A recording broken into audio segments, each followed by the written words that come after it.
मडगावच्या रवींद्र भवनात अक्षर दामोदर परिसंवाद दवरला। नामनेचे लेखक दामोदर मावजो हांच्या साहित्यिक योगदानाचेर परिसंवाद जातलो। 2 दिसाची ही कार्यावळ शुक्रारा 2 आनी शेनवारा 3 ऑगस्टाक जातली।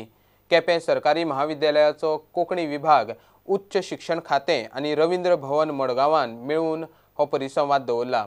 साहित्याचे विद्यार्थी आनी साहित्य प्रेमींनी मोठे संख्येन येवचे म्हूण आयोजकांचो उलो। रवींद्र भवनाक उमेद भोगता की ह्या 2 दिसाच्या राष्ट्रीय परिसंवादा भितर कार्यावळी भितर सहभागी जावपाक।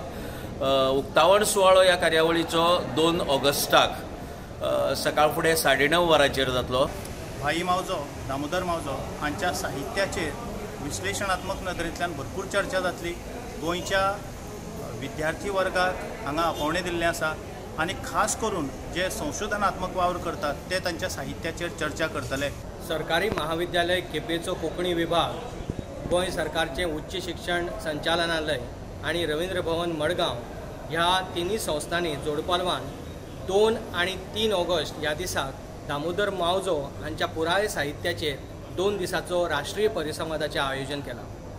ह्या 2 दिसाच्या परिसंवादाचें उक्तावण नामनेचे लेखक आणि ललित कला अकादमीचे माजी अध्यक्ष डॉक्टर अशोक वाजपेयी हांच्या हस्तुकी जातले। म्हळ्यार समारोप सुवाळ्याक नामनेचे कवी, गीतकार गुलजार हे मुखेल सोयरे म्हण आसतले, तर डॉक्टर हरीश त्रिवेदी हे संमेलनाची यजमानकी चलयतले।